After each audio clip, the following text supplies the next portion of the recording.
ወደ ሰዑዲያ ስመጣ እቃማ ገዝቼ ያመጣሁት እኔ ነኝ። እዚህም ከመጣ ጀምሮ ስራ አይሰራም። ለኢቃማ ማስተካከያ 36000 ሪያል ነው የጨረስኩት። የሰራሁትን ሁሉ ለሱ እቃማን ያደረኩት። ይሄን ሁሉ ያደረኩለት እኔን ሳይነግረኝ ሌላ ሚስት አግብቶ ልጅ እንደወለደ ከሰው ሰማሁኝ። እኔም እንደዚህ ከእኔ ደብቆ ማድረጉ አስከፍቶኛል። እንዲፈታት ብጠይቀውም አልፈታም አለኝ። ከሱ ርቄ ብኖር ሐራም ይሆንብኛል ወይ የሚል ጥያቄ ነው። ከላይ የተጠቀሰውን ሁሉ አድርገሽለት ከአንቺ ጋር በጥሩ አለመኗኗሩ ትልቅ የሆነ ጥፋትና ስህተትን هل جزاء الإحسان إلا الإحسان ተብሏል። የመልካም ነገር ጀዛው መልካም ነገር እንጂ ሌላ ነው እንዴ ብሏል አላህ ተባረከ ወተዓላ።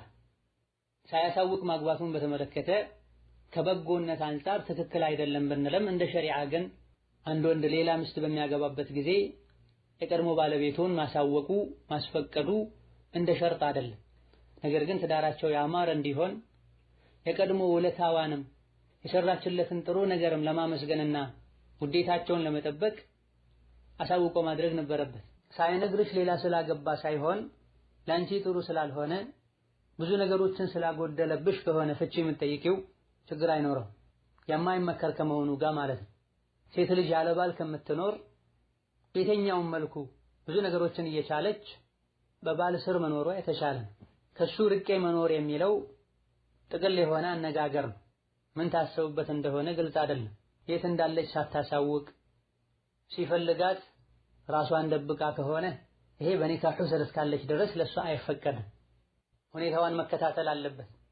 ሐቋን ካልጠበቀና የሚያስፈልጋትን ነገር ካላቀረበ ከሱ ጋር በመኖሯ ከተጎዳች ፍቺ መጠየቅ ትችላለች። ሁለተኛ ሚስቱ እንዲፈታ መጠየቁን በተመለከተ ነብያችን ሰለላሁ ዐለይሂ ወሰለም ሙስሊም እህት ባሏ ሌላኛዋን ሚስቱን እንዲፈታላት አትጠይቅ የሷን ደስታ ለራሷ ለማድረግ ብለዋል በመعنى الحديث። ላንቺ ህይወት ብለሽ የሷን ህይወት ማበላሸቱ ተገቢ አይደል። ሶብር ልታደርጊ ልትመክሪው ከእህትሽ ጋር ጥሩ ግንኙነት ልትፈጥሪ ይገባል። ትዳር ላይ ሶብር ባደረጉ ቁጥር ነገሮችን በቻሉ ቁጥር ህይወት ያማረ ይሆናል። ሁሉም የራሱን ጥቅም ባስበለጠና ባስቀደመ ቁጥር ደስታ ይጠፋል። ለሱ ብለሽ ያደረግሽውን በሙሉ አጅርሽን ከአላህ በመጠበቅ ምናልባትም ሲመጣ ሰርቶ እንደሚከፍል ተነጋግራችሁ ከሆነ እንዲከፍል በመጠየቅ ችግሮችን ማስተካከል ይቻላል። ሌላኛው ጥያቄ ከባለቤቴ ጋር ኒካህ ካደረገን አንድ አመታችን ነው። እስካሁን ከልጁ አልተገናኘንም። እኔ ስደት ላይ ነው ያለሁት። በአንድ ነገር ስላልተስማማን ፍታኝ ስለው 50,000 ብር ከፍለሽኝ ነው የምፈታሽ አለኝ። ስንጋባ ማህር አልሰጠኝም። ለእሱ ያወጣሁት ከ50,000 ይበልጣል። ምን ማድረግ ነው ያለብኝ የሚል ጥያቄ ነው። እንደው ተመሳሳይ በሆነ ጥያቄ አንዲት ሴት ባሏን ፍቺ በመጠየቋ የምትከፍለው የሰጣትን የገንዘብ መጠን ነው ወይስ የጠየቃትን የገንዘብ መጠን ልክ ነው መክፈል ያለባት የሚል ጥያቄ ነው። በትዳር የተቆራኙ ወንድና ሴቶች ህይወታቸው ላይ ስኬታማ እንዲሆኑ ሰብር ማድረግ ይጠበቅባቸዋል። መግባባት ካልቻሉም ከቤተሰቦቻቸው ውስጥ አስተዋይ የሆኑ አቅል የሆኑ ሰዎችን ሊያማክሩ ይገባቸዋል። ከሚጋቡ ባልተናነሰ መልኩ የሚፋቱ ሰዎች እንዳሉ ነው ከሁኔታዎች ምንረዳ። የዚህ ሰበቡ አለመሰበር መቸኮል። መጀመሪያ ወደ ትዳር ሲገቡ በተሳሳተ መልኩ መግባት፣ ቤተሰብን ሳያሳውቁ ቤተሰብ ሳይወያይና ሳያምንበት ትዳር መመስረት። ትዳር ውስጥ እየገቡ የሚወጡ ሰዎች መብዛታቸው መዘዙ ብዙ ነው። እነሱ ራሳቸው ዳግም ሌላ ትዳር ውስጥ እንዳይገቡ እንዲፈሩ ያደርጋቸዋል።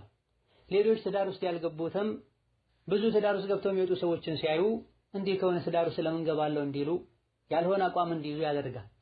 ስለዚህ የትዳር አጋሮች ለራሳቸውም ሲሉ ለሌሎችም ሲሉ ሰብር ሊያደርጉ ሊመካከሩ ችግራቸውን በውይይት ለመፍታት ሊሞክሩ ይገባል። ጥያቄውን በተመለከተ አንድ ያልተስማማንበት ነገር ስላለ ፍቺ ጠየቅኩኝ።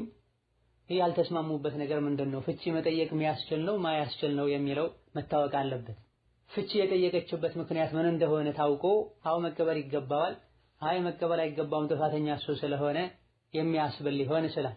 ስለዚህ በግል ያለው ነገር ምን እንደሆነ አስረድቶ መልስ ማግኘት ይቻላል። ጥያቄው ላይ ደግሞ ማህር አልሰጠኝም 50 ሺህ ስጭኝ ያለኝ ነው እኔ ለሱ 50 ሺህ አውጥቻለሁ እየተባለ ማህር ያለበትን ሳይከፈል ባለ ዕዳ ከመሆኑ ጋር ሌላ ነገር መጠየቅ አይችልም። በመሰረቱ በጥቅል ይሄን ጥያቄ በተመለከተ ባይሆን ምክንያቱም ዝርዝሩ አይታወቅም። እዚህ ጥያቄ የሱ ሐቅ ያለበት ሰው ሐቁን ሳይከፍል እንዲህ ስጠኝ አይባልም። ለሱ የተሰጠውን 50 ሺህ በተመለከተም ንያው ምን እንደነበረ መታወቅ አለበት። ለወደፊት ለጋራ ህይወታቸው ብላን የሰጠችው ስጦታ ብላን የሰጠችው እንደ ንያው ይለያያል። እንዲመልስ መጠየቅ የሚቻልበት ሁኔታም ሊኖር ይችላል። ለምን እንደሰጠችው ከታወቀ ማለት ነው። ይሄ ጉዳይን ወደ ቤተሰብ በማቅረብ ቤተሰቦች እንዲያዩት እንዲያስተካክሉት ማድረግ ይቻላል። ፈበዕቱ ሐከመን ሚን አህሊሂ ወሐከመን ሚን አህሊሃ ተብሎ መግባባት ካልቻሉ ከሱም ከሷም ቤተሰቦች ሽማግሌዎችና ዳኞችን ልካችሁ ችግሩን ፍቱ ተብሏል። ከቤተሰብ ማይስተካከል ከሆነም ሸሪዓ ፍርድ ቤት ያለበት አካባቢ ከሆነ ሄዶ ሐቅን በዛ ማስተካከል መቀበል ይቻላል። ሴት ልጅ ባሏን ፍቺ ጠይቃ ገንዘብ ሲጠይቃት ምን ያክል ነው መስጠት የሚወጅ በሚለው በተመለከተ የፍቺው ሰበብ እሷ ከሆነች በመሰረቱ መቀበል የሚችለው ሲያገባት የሰጣትን ብቻ ነው። ለማህር ቀጥታ የሰጠውንም ይሆን ጌጥና መሰል ነገሮችን የገዛበትን ጨምሮ ማለት ነው። ከዛ በላይስ መጠየቅ ይችላል ወይ? በርካታ ዑለሞች ዘንድ አዎን ይችላል። ፈላ ጁናሐ ዐለይሂማ ፊማ እፍተደት ቢሂ ተብሏል። ማ የሚለው እስም መውሱል ነው። ብዙንም ትንሽንም ያካትታል ያሉ ዑለሞች አሉ። ከሰጣት በላይ መቀበል እንደምትችል የተናገሩ ነገር ግን የተጠላ ነው። ፈኢምሳኩን ቢመዕሩፍን አው ተስሪሑን ቢኢሕሳን ከሚለው አንቀጽም ጋር የሚጋጭ ነው። ሚስቶቻችሁን በመልካም ያዙ አኖሩ፣ ካልሆነ በመልካም በሚገባው መልኩ ተለዩዋቸው፣ ፍቷቸውን የተባለ ይሄን ያክል ብር ካልሰጠሽ አልፈታም ብሎ ማለት በመልካምና በተገቢ መልኩ በሰላም ከመፍታት የሚጋጭ ነገር ነው። እሷ ፈቃደኛ ሆና ከሆነ የሰጠችው ተጨማሪ ብሰጠው ቢቀበል ችግር የለም። እሷ ሳትፈቅድ ከሆነ አስገድዶ ከሆነ ግን የሰውን ሐቅ ያለ አግባብ ያለ ምክንያት መብላት ነው የሚሆን። ከምስቱ ገንዘብ ተቀብሎ ፈቶ ገንዘቡን መብላት ሐላል የሚሆንለት ለአንድ ወንድ ምስቱን በሰላም ከራሱ ጋር ማኖር የፈለገ አያልፈልግህም ብላው ከሆነ አማ እርሷን ከራሱ ጋር በማኖር ማጉዳትን ፈልጎ ከሆነ ብር ሳይሰጠኝ አልፈታም የሚለው ብሩን መቀበል አይፈቀድለት። ብር ሰጥተው እንዲለዩአችሁ ብላችሁ አታጨናንቋቸው ብሏል አላህ ተባረከ ወተዓላ። ይህ በጥቅሉ ሲሆን